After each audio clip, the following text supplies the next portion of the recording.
Us slowly but surely. I know it's a Saturday, but I'm sure you're awake already, 11 a.m. Uh, Thank you for being with us. Just before we go on, and I'll do the formal introductions of about Julina. I'm speaking to her out of Hong Kong. So, and it's been a while since I last saw her. So it's good to see you virtually anyway. To be speaking to you on this auspicious day. Gosh, was it what, 3 years ago we met? 3 years ago at your wedding. So it Oh was gosh. when we could travel. That thought. Yes, those Uh, days. those days, but okay, we are traveling again slowly but surely. But anyway, we're here today talking, and this was news to me. I didn't know that May 28th was the International Day of Action for Women's Health, which is really important. And when we talk about sustainability, we talk about gender equality. This is something that's really, really important. And it also ties in with Menstrual Hygiene Day. So I'm just going to let people come in. And then, of course, why I've got Julina, because she comes in with a lot of experience in this area.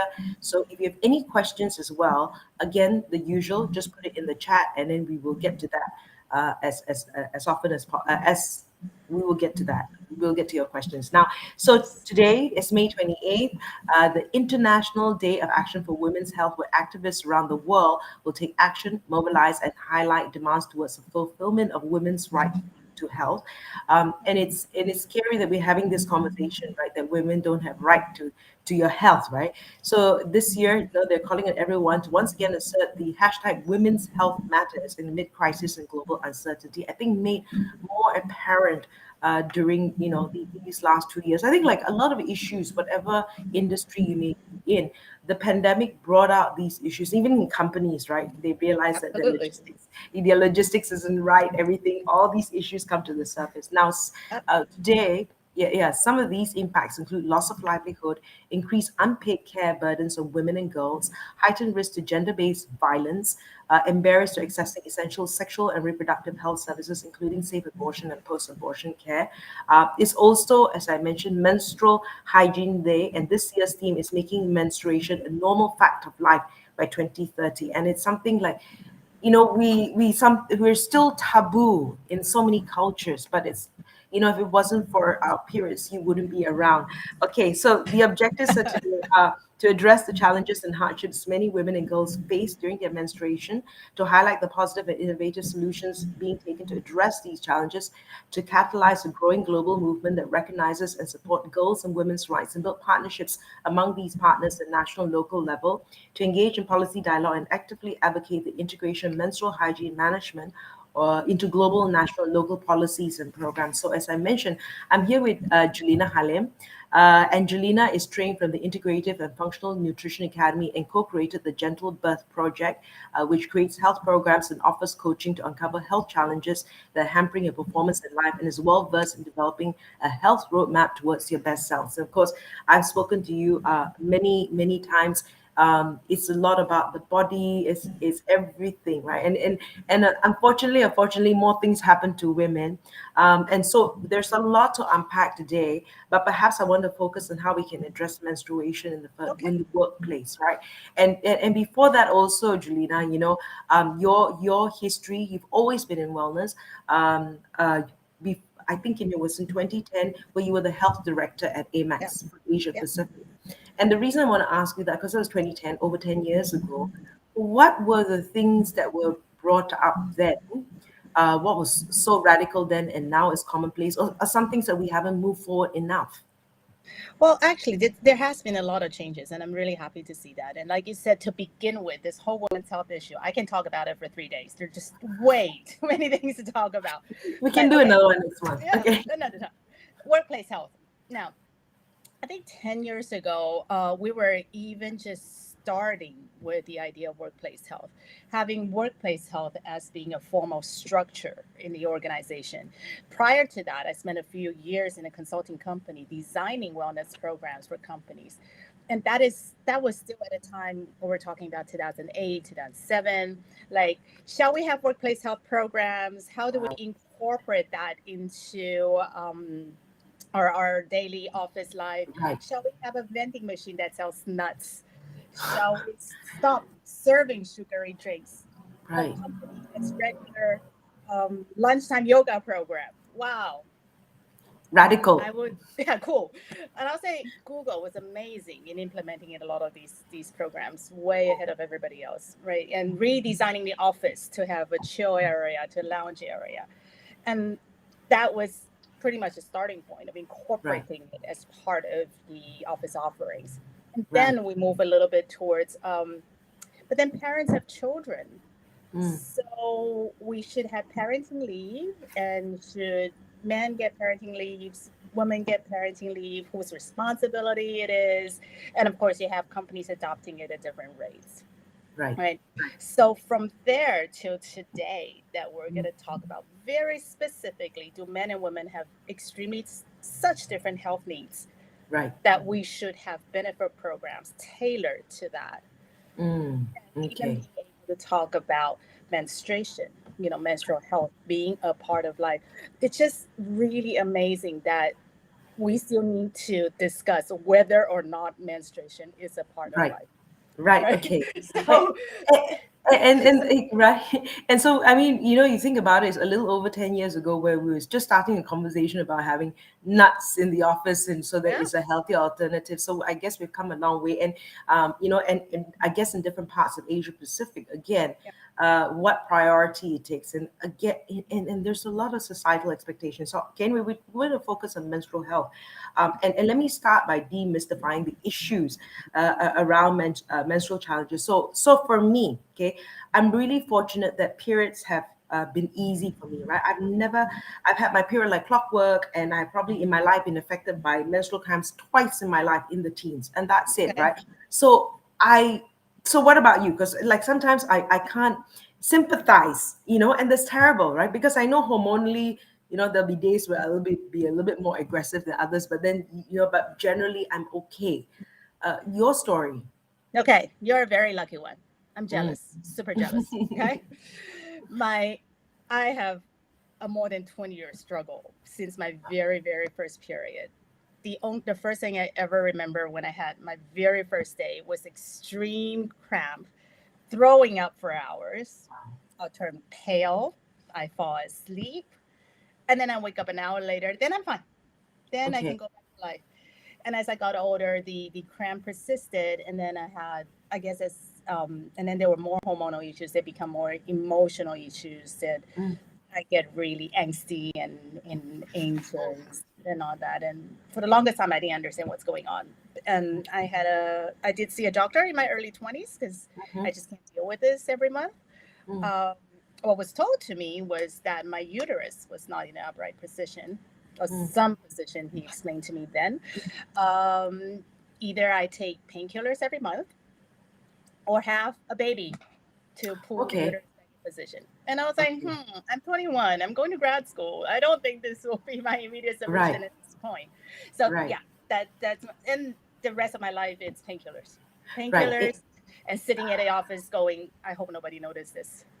Right. Okay. And I've your suggestion by the doctors. I've heard that given to that recommendation given to other friends as well. Right Hmm. now. Okay, you talk about these things now. Could these issues have been resolved in early age, to your knowledge? Right Hmm. now that we've heard of things like endometriosis and polycystic ovary syndrome, or what people call PCOS, right? Do you think, or the technology was not available, or we were not aware earlier on about these challenges? Okay. Now, I think there are a couple sections or a couple parts to this question, right? Mm. So, for example, like you've never really had an issue. Life goes on great, right? So again, firstly, it's a little bit of when does it become an issue, Right. right? Because there are physiological that we go through. There are physiological and hormonal changes we go through. For example, a lot of women, most women, will at least feel a little bit more soft, supple. You don't feel as fit and Mm. strong. You don't feel like you're ready to do your hit 7-minute training or your CrossFit training as well as usual. Now that is common. That is absolutely normal because, Right. as we know, when you come towards your period, our estrogen drops. There are some hormonal changes just before the bleeding. And with that drop in estrogen, um, there is changes in your muscle and joint structure. Right. That is when your muscles become a little bit more elastic rather than tight in tone. Mm-hmm.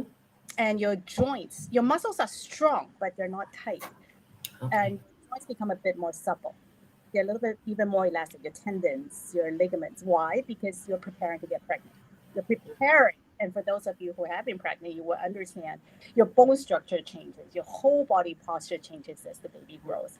And your body needs to prepare for that. That's what the body was doing.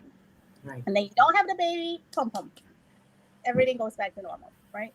So with that little suppleness, that little softness, if you're a female athlete, that's hampering your performance. And Mm. that's why a lot of studies were done on the athletes and on their injuries around this time and how their training should be different. Right. So if you're a professional athlete, that may be an issue that you need to address, right? Hmm. If you're not, you may just live with it.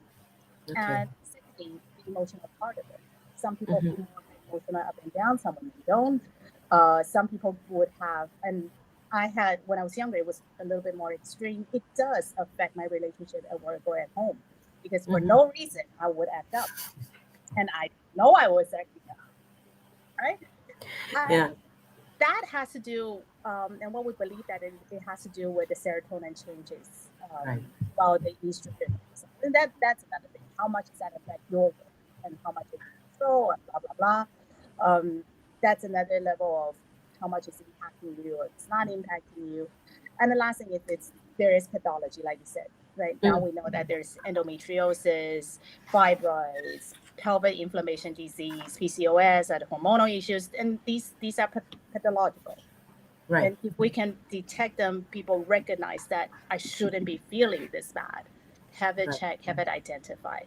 But I also have a personal story to share. But before that, I would love to hear what you think, what your friends have experienced. Oh, okay. Yeah. So yeah, you got ladies or don't well, whatever. If you have any questions, right? Feel Yeah, free to let us know as well. And you were saying that, yeah. So this is one thing, right? And then like, it, it's one of the things as well. Where they say, well, you get pregnant and have a baby, and things will be okay, right? yeah, And then people sometimes not deciding they don't want to have a baby, right?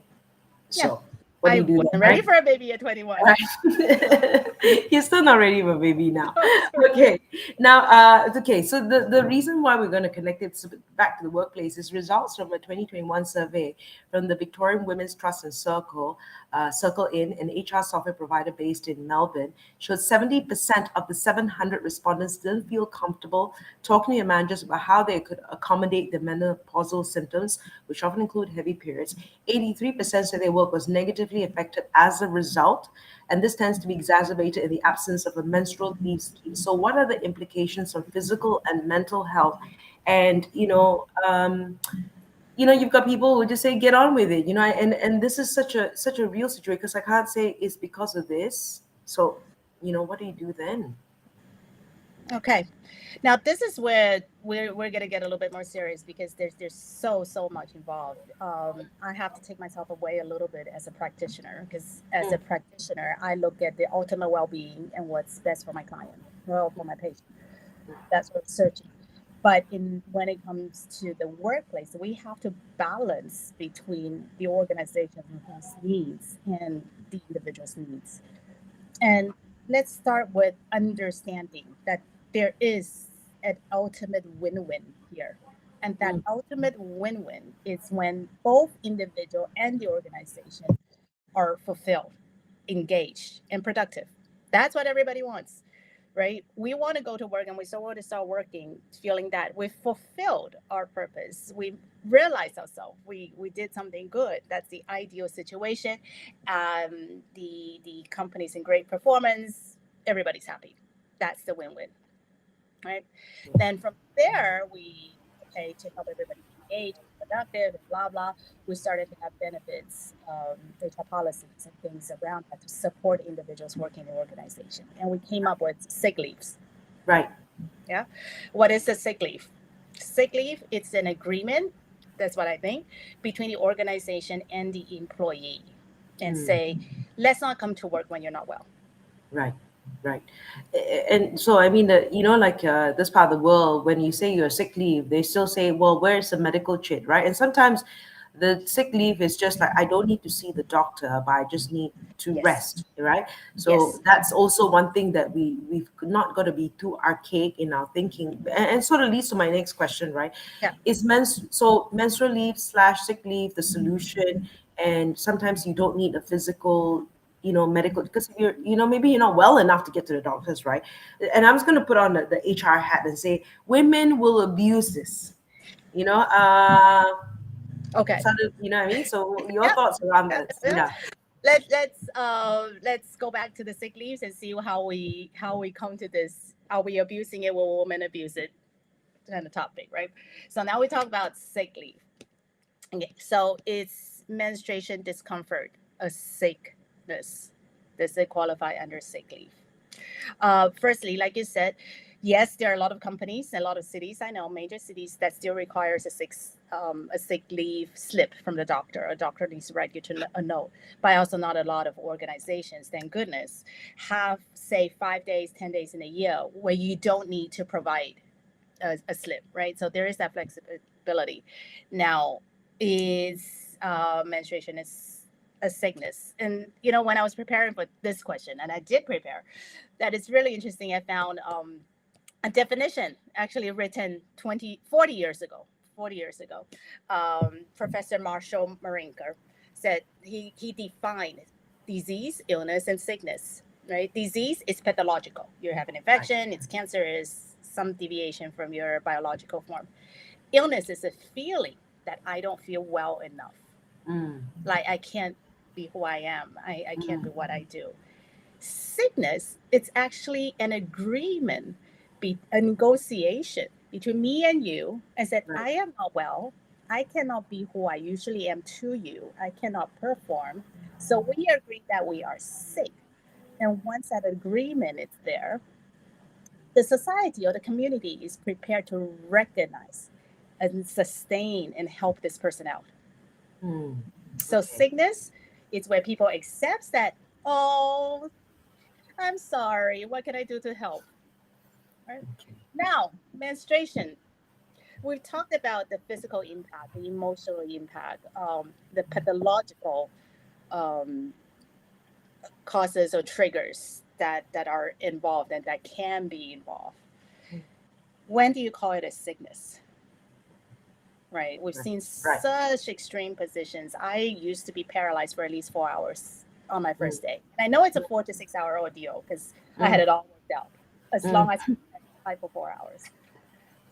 But there are women that has this for days, right. flows, extreme discomforts, and there are women that may feel a little bit edgy and all, but it doesn't really affect her very much. So I think this definition of sickness or discomfort, it's a big one. It's so vague Mm, that do you need it to be pathological right. diagnosed Right. before HR or the company says, okay, I recognize that you're sick, you can't Mm, perform. But if you go back to the definition and said a sick leave is when the employee is not well enough to perform, right. then a mild discomfort, but I just don't feel that I'm up to it, does that Yeah. contribute? So I think personally, I'm in favor of it Mm-hmm. because it does help support women, and there is Right. a real need. Mm-hmm. How it's being structured, how it's being phrased, how it's being termed, or how it's being designed into the benefit program, I think there's a lot to explore there. Right. And I don't think it's a benefit. I think it's, it's not, nobody wants to be sick, most people, right? So one of the things that we've incorporated in the company that I work for is duvet days. So Mm. sometimes it's just a day where I don't feel well, right? And it's, Yep. a duvet day for men and women. Now, according to another study, 2019 Radboud University survey of over 30,000 women living in the Netherlands, working through the pain also spells bad news for employers because this presenteeism accounts for an average of 9 days of lost productivity per person each year. So you're turning up like you're 4 hours, but you're not productive. You're just there physically. So this means that people are turning up, So as I was saying, so should people apply for sick leave or give women longer sick leave then? Hmm. Because we've got extra challenges. Yes, absolutely, absolutely. Mm. And like I said, I think the bigger question here is how. I think if we recognize pregnancy as a condition, a state in life, Mm. menstruation is part of their reproductive function, Mm. right? So why is menstruation a taboo when pregnancy is part of life? Right. Right. Right, Okay. menstruation is part of a reproductive function. It's part of life. It's what we were built for. It's what we go through. Everybody has to recognize that. And if it's not accepted, let's not have babies. Let's not even have this function, right? Okay. So because it's a condition that we have to deal with, and nobody likes that. No, right? We don't deal with Yeah, pregnancy as and it's, much. I mean, seriously, like I say, if there's no periods and there are no babies, and the thing is, right, it's not something, it's something only that the women are privileged to have, right? Yes. Okay, now do So you I'm think? sorry, Sorry, Fred. go I on, want to go go on. back to a little bit to your question on presenteeism, which is, Mm. the next step of this. Even when we were working 10, 15 years back in Nordic countries, there are stress leaves. Mhm. I remember many of my, 'cause, at the time when I was in American Express, I was in charge of Asia Pacific while my colleagues were working in Europe and other parts of the world. And in many of the Northern European countries, 10 days stress leave per year were Right, part of it, right. right? So stress, mental health, it's also recognizing as affecting Right. your work productivity, and it's part of the presenteeism calculation that we were Mm. looking at and the formulas and all that. There can be a real debate here too, that if Mm. I'm truly unwell because of this very unique function that I have, or Mm. biological state that I'm built with, Mm. um, why do we need it? Right. Okay. Yeah. And for those of you who are listening in wherever you are, if you have any questions, around health, you can HR. I mean, this is Julina. She's done the gamut, right? Now, do you think that okay? So this is the thing, right? Do you think this is a deterrent for organizations to hire women because of these extra implications, Right. caught pregnancies and menstrual leave? Yeah, that is also something that's related to what you were mentioning earlier. Women may not even comfortable talking about it or even bringing it up to your team. Why? Because we don't want to feel we're the weaker one or the one that we are perceived of being incapable. It's very interesting that one of the earliest women who has drafted the menstrual leave policies in the UK, Mm-hmm. her name is Bex Baxter, and she was introducing in her own company. One of the biggest backlash was from her own female employees, Oh, and she oh, told this story to Time Magazine, actually, that the female employee told her, "You are putting feminism back 100 years by doing this, by having incorporating menstrual right, leave right, policies." Why? Because women are already fearful of losing the equality that they fought so much for at work, the right. same responsibility, the same recognition, and we're still fighting for same pay, if I may throw Mm, that in here, mm, right? So by having another issue about women, does it make us look does it create even more discrimination for us? right. Does it make Okay. not more needy? Just like how pregnancy, and we know there are still jobs and organizations that when they consider candidates, pregnancy, children, family, we can't deny that HRs don't look at that in a lot of organizations I know. And I can see that the woman who sounded out, she's probably, like someone who didn't have an issue with periods too, and hence no empathy. Okay, Yeah. now okay, this is another one. Now the conversation appears still seen as a taboo, Mm-hmm. especially out in Asia, right? And Yep. men feel uncomfortable talking about it.